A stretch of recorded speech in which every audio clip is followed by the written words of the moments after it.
सिवान के अतिथि गृह में हैं और एक विशेष मुलाकात में साक्षात्कार देने के लिए हमारे साथ बिहार राज्य अल्पसंख्यक आयोग के सदस्य हैं, जो पूर्व में सिवान में जदयू के जिला अध्यक्ष रह चुके हैं और इनके कार्य कुशलता, अनुभव और संगठन के विकास और विस्तार में महत्वपूर्ण योगदान देने के लिए बिहार सरकार ने इन्हें पुरस्कृत किया है और राज्य अल्पसंख्यक आयोग जैसे अहम पद पर बड़ा दायित्व दिया है। तो सबसे पहले इनको बहुत बहुत शुभकामना देंगे और इनके उज्जवल भविष्य की कामना भी करेंगे, क्योंकि लगातार क्षेत्र में संगठन के मजबूती के लिए सक्रिय रहते हैं और वर्तमान में सिवान में जिस तरह से इन्होंने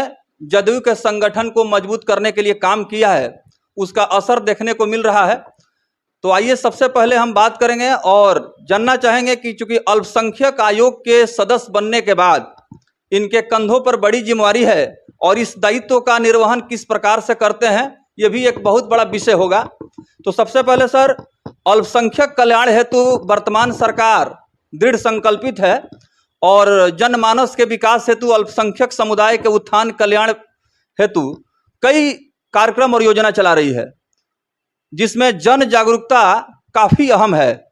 आप किस तरह का प्रयास कर रहे हैं जिससे कि अधिक से अधिक अल्पसंख्यक समाज के उत्थान के लिए जो सरकार का कार्यक्रम है उसमें जन जागृति आए? सबसे पहले मैं अपनी ओर से आपको धन्यवाद देता हूं और आपके व्यूअर्स को भी धन्यवाद देता हूं। देखिए, जहां तक आपने ठीक ही कहा कि राज्य सरकार ने अल्पसंख्यक समाज के लिए बिहार में जितनी योजनाएं चला के और अल्पसंख्यक समाज को समाज के मुख्य धारा में जोड़ने का जो प्रयास कर रही है और जिस प्रकार से उनके लिए विकास की योजनाएं बनाई हैं, उसमें कुछ जो हम लोग देख रहे हैं, कहीं कहीं अवेयरनेस का अभाव है, जागरूकता का अभाव है और उस काम में आयोग का भी नया गठन हुआ है। उसके सभी माननीय सदस्य और अध्यक्ष, उपाध्यक्ष सब लोग ने आम सहमति बना के मीटिंग में और पहले यही तय किया कि जब हम लोग विजिट बिहार का भ्रमण, जिलों में भ्रमण कार्यक्रम जब तय करेंगे सितंबर महीने में, तो मुख्य मुद्दा हम लोगों का होगा जितनी योजनाएं राज्य सरकार चला रही हैं अल्पसंख्यक समाज के लिए, उन तमाम योजनाओं के प्रति लाभार्थियों को जागरूक करना और एक एक योजना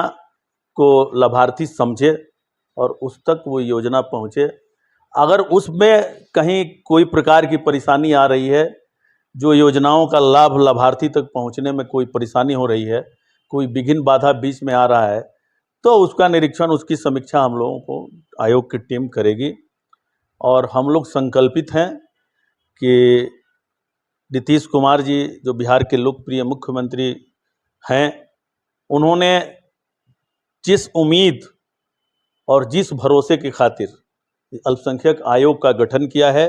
और मुझे उसमें जिस उम्मीद पर सदस्य बनाया है, मैं समझता हूं कि उनके भरोसा को हम लोग टूटने नहीं देंगे और उस पर खरा उतरेंगे। और जो राज्य सरकार की योजनाएं हैं, अक्षरशः आम अल्पसंख्यक तक, समाज के अंतिम कतार में जो अल्पसंख्यक समाज के लोग खड़े हैं, उन योजनाओं को वहां तक हम लोग पहुंचाने का काम करेंगे और अल्पसंख्यक समाज को जागरूक करेंगे। समाज में जो सद्भाव है, अमन है, शांति है, इसको निरंतर बरकरार रखने के लिए हम लोग अपना महत्वपूर्ण योगदान देंगे। और जो इस देश की, इस राज्य की, जो हमारे समाज की साझी विरासत है, जो आपसी भाईचारा है, जो सभी धर्म के लोग एक साथ प्रेम और मोहब्बत से रहते हैं, और इसको नीतीश कुमार ने गांधी, लोहिया और जयप्रकाश और कर्पूरी के सपनों को साकार करने के लिए समाज में जिस प्रकार का अमन, चैन, शांति स्थापित किया है, यह टूटने नहीं पाए, इस हमेशा बरकरार रहे,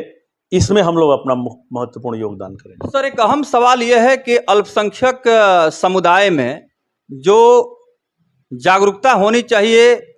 कि किन किन क्षेत्रों में विकास को लेकर के सरकार ने रूपरेखा या कार्यक्रम तय किया है और आपने लाभार्थियों को लाभान्वित करने को लेकर के भी आपने बताया सामाजिक सद्भाव और आपसी भाईचारा कायम हो। हालांकि बिहार में भी कई जगह मॉब लिंचिंग की घटनाएं घटित हुई हैं जिसमें निर्दोष लोग मारे गए हैं और एक भीड़ और बलवा ने आक्रमण करके काफ़ी हम कह सकते हैं दरिंदगी किया और वैसे लोगों को मौत के घाट उतार दिया। कई घटनाएं हैं, कई उदाहरण हैं, इस सरकार में हुई हैं। तो क्या कहेंगे जिससे कि इस तरह की घटनाएं नहीं घटित हों? देखिए, घटनाएं आप जिसको मॉब लिंचिंग कह रहे हैं वो मॉब लिंचिंग नहीं बल्कि घटना है, और उस घटने के बाद पुलिस ने जितनी त्वरित कार्रवाई की है उस कार्रवाई पर भी नज़र जानी चाहिए। और बिहार में कानून का राज स्थापित है। घटनाएं असुनियोजित अटरैंडम घटती हैं, वो किसी समाज में आपसी वैमनस्यता या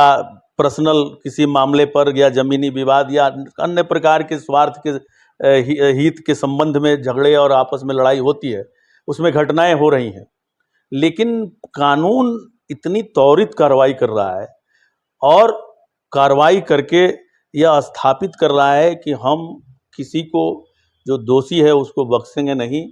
और हर हाल में कानून अपना काम करेगा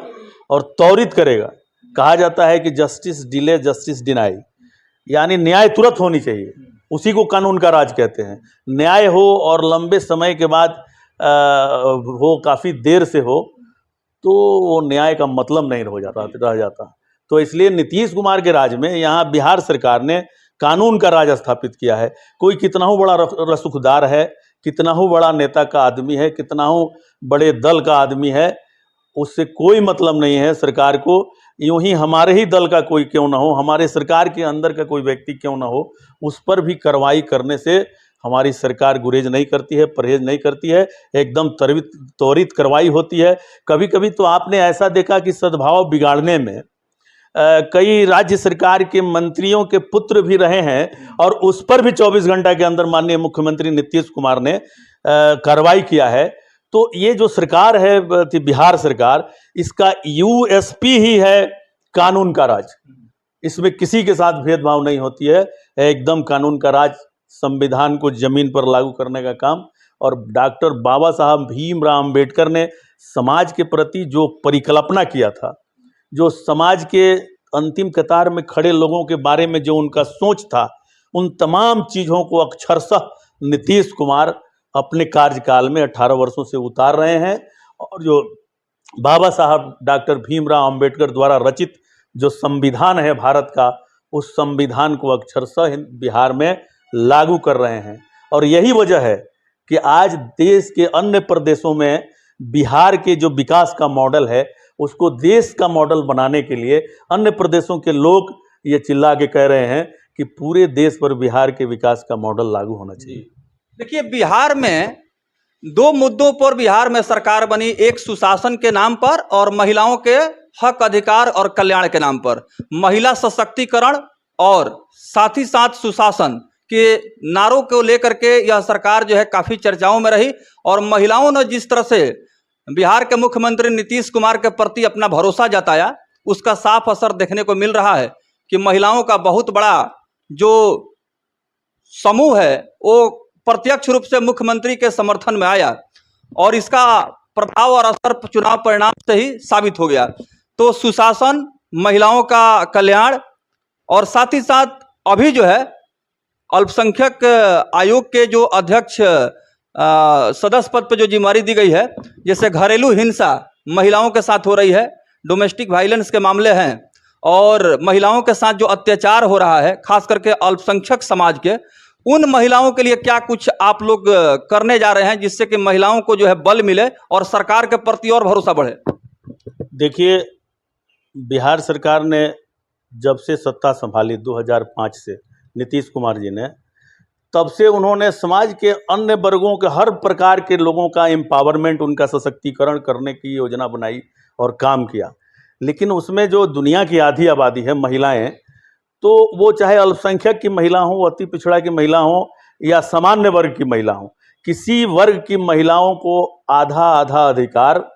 उनको देने का काम नीतीश कुमार ने किया है। और योजनाएं बनाकर बहुत सारे पारिवारिक अधिकार, सामाजिक अधिकार और संवैधानिक अधिकार महिलाओं को देकर महिलाओं को सशक्त बनाया है। और ये जो दुनिया के आधी आबादी, इसको कभी लोहिया जी भी कहा करते थे कि जो ये आधी आबादी है इसको आधा अधिकार मिलना चाहिए। यह काम नीतीश कुमार ने पंचायत में आरक्षण देकर पंचायती के एकल पदों पर, नगर निकाय हो या पंचायती राज व्यवस्था हो, इसमें उन्होंने महिलाओं को 50%, वो चाहे किसी वर्ग की महिला हो, वो अति पिछड़ा की महिला हो या पिछड़े वर्ग की महिला हो, सामान्य वर्ग की महिला हो या दलित की महिला हो या अनुसूचित जनजाति की महिला हो, उन तमाम लोगों के लिए 50% यानी आधा आधा अधिकार देकर और काफ़ी सशक्त बनाया है महिलाओं को बिहार में। अब बिहार में महिलाएं भी खुल के सामने आने लगी हैं और हर चीज़ों में वो अपना स्वतंत्र रूप से निर्णय लेने लगी हैं। ऐसा नहीं कि पुरुष की प्रधानता उन पर बार बार थोपी जाए निर्णय लेने में, अब वो इस प्रकार का नहीं है। और यही कारण है कि बिहार की अधिकतर महिलाएं, वो चाहे किसी वर्ग की महिलाएं हों, वो आदरणीय नेता नीतीश कुमार के साथ खड़ी रहती हैं। चुनाव हो या किसी प्रकार का कोई ज़रूरत पड़े तो उनके साथ बिहार की महिलाएं खड़ी रहती हैं।